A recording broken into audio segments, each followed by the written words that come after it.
This video is not sponsored by the Nobel Foundation.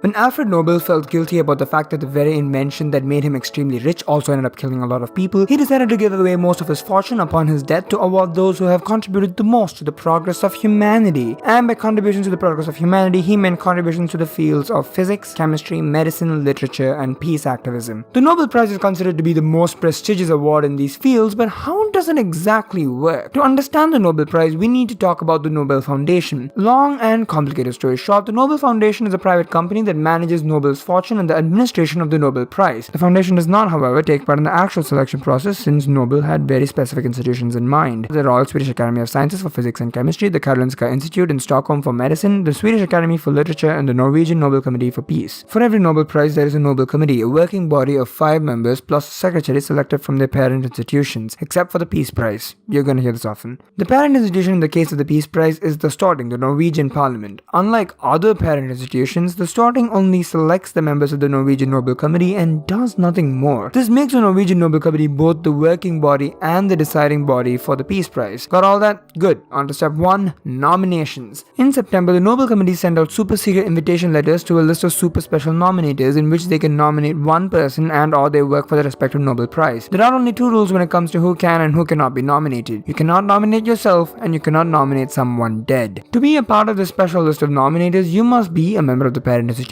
or a member of the Nobel Committee or a Nobel laureate in that field or a tenured professor in that field at universities across Sweden, Norway, Denmark, Finland, and Iceland. There are exceptions to this, of course. Presidents of national literary societies get to nominate candidates for the Literature Prize, and members of national assemblies and heads of states get to nominate candidates for the Peace Prize. Additionally, the Nobel Committee sometimes includes scientists and experts who don't exactly fall under these criteria but are included purely at the committee's discretion. The nominators must send their nomination forms back by the 31st of January, which is when we get to the selection process. The committees then compile all the nominations into a very long list, which is then screened and reduced to a more manageable number. Sometimes this is easy because there are always duplicate submissions, but usually this list is 300 names long. After a month of screening, the list of preliminary candidates is sent to experts and advisors for their assessment. In the case of the Literature Prize, the shortlisted works are assigned as a summer reading assignment for the members of the Swedish Academy. After experts are consulted and literary works are studied, the Nobel committees prepare their final report using the assessments from the experts. The committees then send the report along with their own recommendations to the deciding body within their parent institution. For physics and chemistry, the physics and chemistry classes of the Royal Swedish Academy of Sciences. For medicine, it's the Nobel Assembly in the Karolinska Institute, and because the Swedish Academy contains only 18 members and the Norwegian Nobel Committee contains only 5 members, the entire institutions get to be the deciding bodies. This brings us to step 3, decision time. The reports are then discussed in excruciating detail over 2 meetings. The Nobel laureate for that year for that prize is determined using a majority vote by the end of the 2nd meeting, and the decision is announced almost immediately. It is possible, however, for no prizes to be awarded that year, except for the Peace Prize. While the Norwegian Nobel Committee technically only needs a majority vote, the members always strive to get a unanimous decision. Additionally, other institutions choose a maximum of 3 laureates for the Nobel Prize. The Peace Committee, on the other hand, have no such restrictions and can and have awarded entire organizations. The decision is made in the first week of October, a whole year after this process began. The Nobel laureates for that year are announced at a press conference, but unlike other awards, the nominees are